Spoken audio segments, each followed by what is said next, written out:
Hello, viewer. This is Ancient Fears. Turn off the lights and enjoy. It was in the winter of 2014 that I decided to go on a solo trip to the Appalachian Mountains. I had always been drawn to the tranquility of nature, and I thought the cold of winter would bring me a sense of peace and isolation I hadn't experienced before. I had been through a lot that year: personal loss, the death of a close friend, and I needed to clear my head. A few weeks before, I had read about a secluded cabin in the mountains far from the usual hiking trails.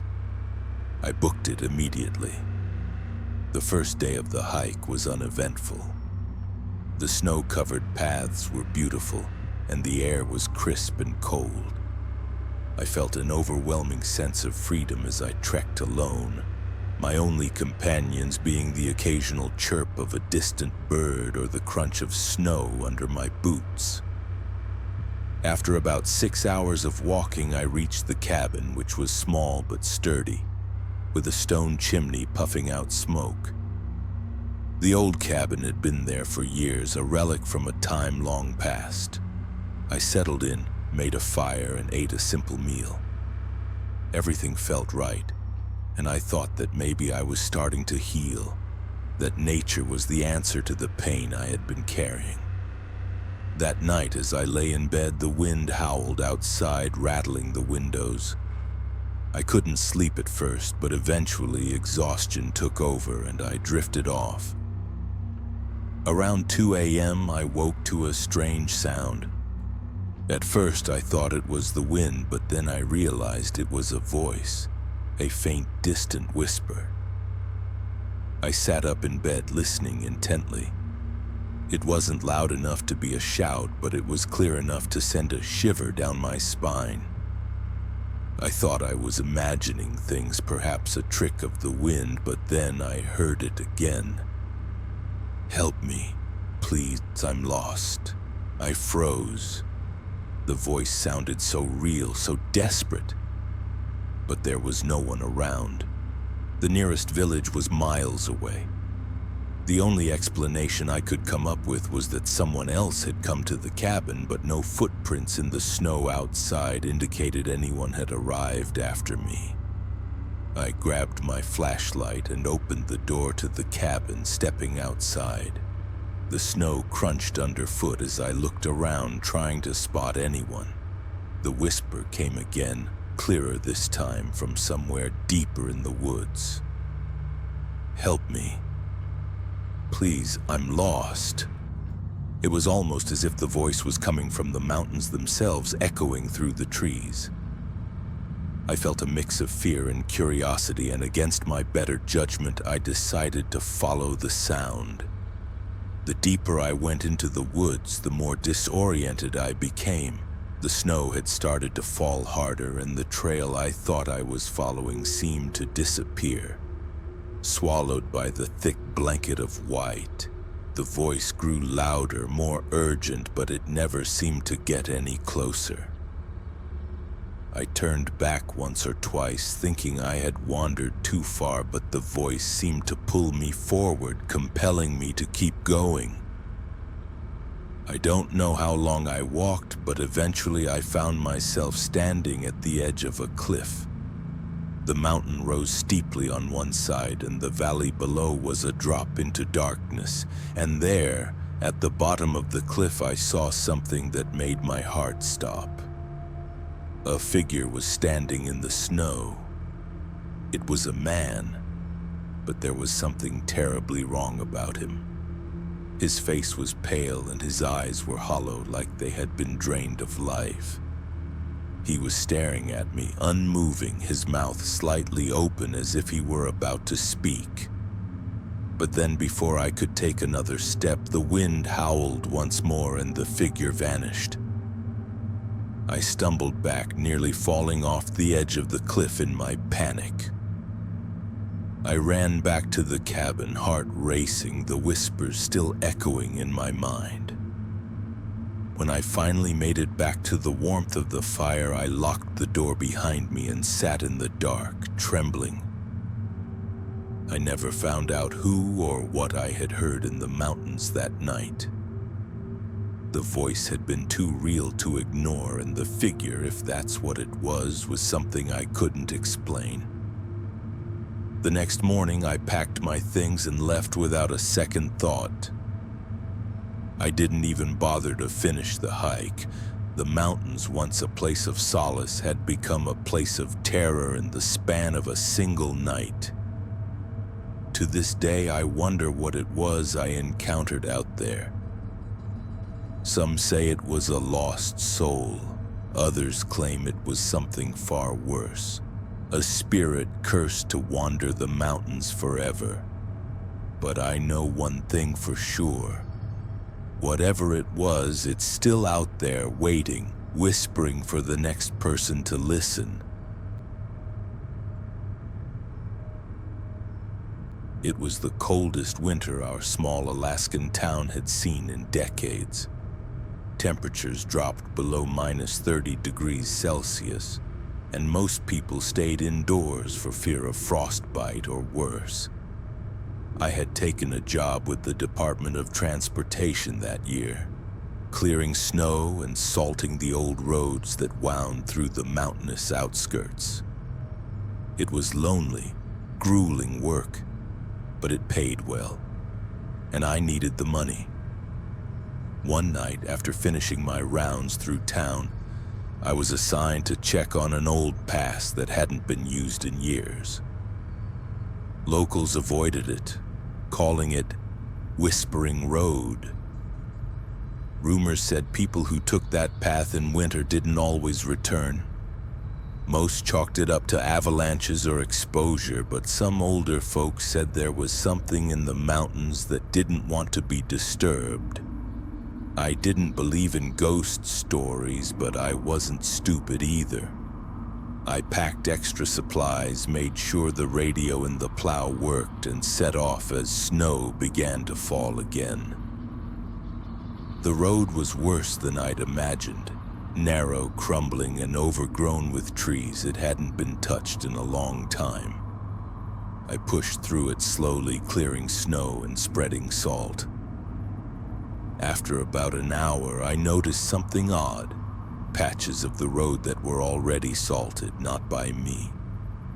At first, I thought another plow had come through before me, but there were no tire tracks, just salt. Fresh, dry, and in neat straight lines that formed strange patterns I'd never seen before. Then I saw him. At the edge of the woods, maybe 30 feet away, stood a figure. He was tall, unnaturally tall, and impossibly thin. He wore nothing but ragged pants despite the freezing cold, and his skin was pale gray like ash. I froze, unsure if my eyes were playing tricks on me. The figure didn't move. He just stood there, head tilted slightly as if studying me. I blinked, and he was gone. I told myself I was tired, that the cold and the long shift were messing with my head. I kept going, but the further I drove, the more salt I found, not just on the road, but on the trees, the rocks, even forming symbols on the snow itself. Eventually, the road ended. It just stopped. No signage, no barrier, just a wall of snow and trees. I tried to turn the plow around, but the wheels spun uselessly. I was stuck. Then the radio went dead. No static, no signal, just silence. I stepped outside to assess the situation. The cold was immediate and brutal. My breath froze in the air. That's when I saw the footprints. Dozens of them, bare feet. Human-shaped but wrong, too long, the toes unnaturally spaced. They circled the truck, all leading from the trees, but none going back. I grabbed the emergency flare gun and climbed back inside the cab, locking the doors. That's when the knocking started. Not on the door, but on the roof. 3 slow knocks, then silence. Then again, knock, knock, knock. I lit a flare, opened the door, and fired upward. Nothing. But when I looked down, I saw it, salt, all over the roof, fresh. I didn't sleep that night. I kept the engine running, lights on, eyes scanning the trees. Around 4 a.m., I saw him again, just beyond the tree line, closer this time. His skin glistened like it had been rubbed with coarse salt, and I could see his mouth now, wide, cracked lips pulled into a grin that didn't match his eyes. His eyes were hollow, not empty, hollow, like tunnels dug into a skull. He raised one arm slowly and pointed at me. I didn't move. I didn't breathe. Then he disappeared again. At dawn, a rescue crew found me. They said the radio had been sending out a distress signal on repeat, but I never pressed it.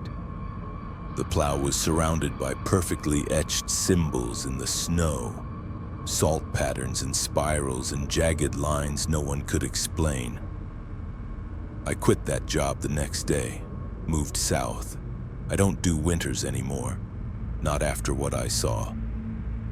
Sometimes when I drive through places that salt the roads in winter, I get this chill, like he's still out there waiting for me to return. Locals still call it Whispering Road, but those who know better call it something else. The Path of the Salt Man. I grew up in a small town called Big Fork, Montana, a place where winter rules most of the year and snow swallows the landscape like a forgotten memory. Since I was a kid, I loved ice fishing with my grandfather. He was one of those men who believed in everything. Forest spirits, demons trapped in the lake, local legends that scared tourists and made the town's children go to bed early. Back then, I thought he exaggerated. But today, at 34 years old with scars time can't erase, I'd give anything if he were still alive. Just to say I'm sorry for never believing him. The story I'm about to tell happened in February 2020, right before the pandemic locked everyone inside. Me and 3 friends, Charlie, Eric, and Nolan, decided to spend a weekend on a frozen lake called Lake Moraine, way up north in Montana, almost at the Canadian border. It was one of those forgotten places barely showing up on regular maps.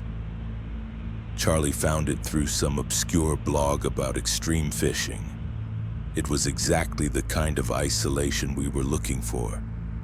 Just us, thick ice, insulated tents, fishing gear, and a few bottles of whiskey to handle the biting cold. We arrived on a Friday.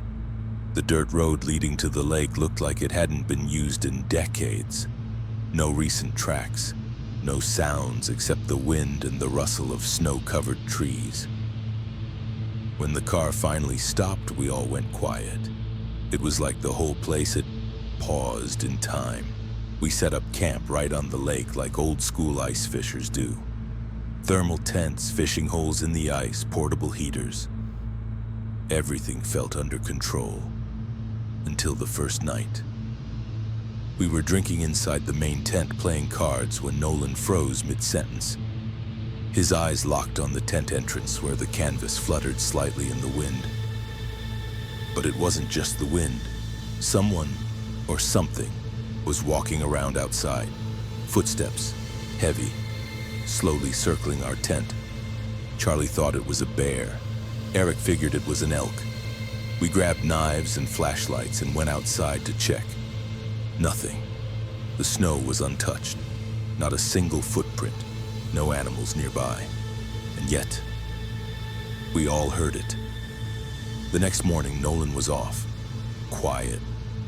He said he heard someone calling his name during the night. It was my mom's voice, he said, but she died last year. We laughed it off and decided to spend the day fishing. But not a single fish bit. The lake was too quiet. Dead. It was like the water beneath us was empty. That afternoon, Charlie decided to walk farther north to check out a rock formation that showed up on GPS. He came back 2 hours later, pale and wide-eyed. "There's a cabin," he said, "an old abandoned one, and bones everywhere." We thought he was exaggerating until he showed us photos on his phone. Animal remains, torn hides, strange symbols scratched into the wood. Eric wanted to leave right then, but it was still early. We decided to wait until morning, that night. That's when it truly began. I woke around 3 a.m. to a sound coming from the ice, a long, deep creaking noise like the lake itself was groaning. I stepped outside the tent, afraid the ice might be cracking, but what I saw froze me. On the distant blue-white horizon of the polar night, a figure stood still in the middle of the lake. It was tall, way too tall, covered in some kind of wet, matted fur. Its arms hung far too long to be human, and its eyes, even from that distance, one looked like glowing red holes. It didn't move, just watched me. I stumbled back, fell into the snow, and ran for the tent. The others woke up from the panic. Eric grabbed me. "What happened?" "There's something out there." Charlie and Nolan went out with flashlights. I begged them not to, but they were already gone. Their footsteps faded in the snow. And then we heard it. A scream, sharp, blood-curdling. Eric and I ran toward it. We found them standing by one of the fishing holes, staring. Floating in the water was a gray, torn piece of skin, human-looking. And the ice around the hole wasn't even broken. It was like someone had carefully placed it there.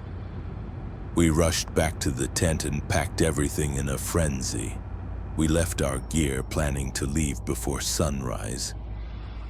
But the lake had other plans. The road back to the car was gone.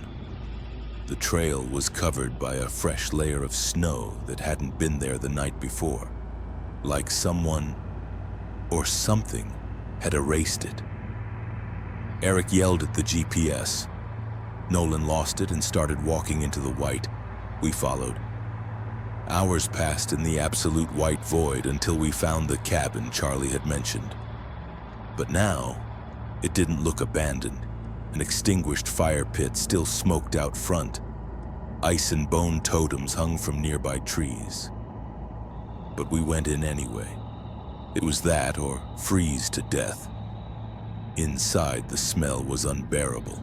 Dead animal, Moldavian wet earth. The walls were scratched with claw-like symbols and circles. In one corner, we found a book, maybe a journal, handwritten. The first pages talked about hunting and fishing. But as it went on, the writing grew erratic, as if the author was losing his mind. It spoke of the one beneath the ice, an ancient entity that lives in the lake and feeds on human voices. One entry read, "It cannot be named. It listens. It learns your voice. It speaks like you. And when you answer, it comes." That night we slept inside the cabin. We had no choice. And that's when we lost Nolan. He had been quiet, sitting in the corner, when he suddenly started repeating a sentence over and over. "She's out there. She's calling me." It's my sister's voice. We tried to hold him back, but he broke free with a strength I didn't know he had. He ran into the dark. We chased him, but he vanished like he'd been swallowed whole. Just the three of us left now. By the next morning, Eric didn't wake up. He lay there, eyes wide, pupils blown out, no signs of injury, but his ears, they were bleeding. Charlie and I ran to the car. When we got there, the tires were slashed, claw marks on the hood. But we found radio signal and called for help. It took 6 hours for rescue to arrive. They found us huddled inside the car, shaking in shock. We told them everything. They said there were no footprints, no signs of other people, nothing. They claimed it was probably a shared delusion brought on by stress and hypothermia. But they didn't see what we saw. They didn't hear the voices beneath the ice. Since then, I've had nightmares about glowing red eyes in the snow, about voices mimicking loved ones, about cracking ice and shadowy limbs. I think it's still there, deep in that lake, waiting. And worse, it knows my voice now.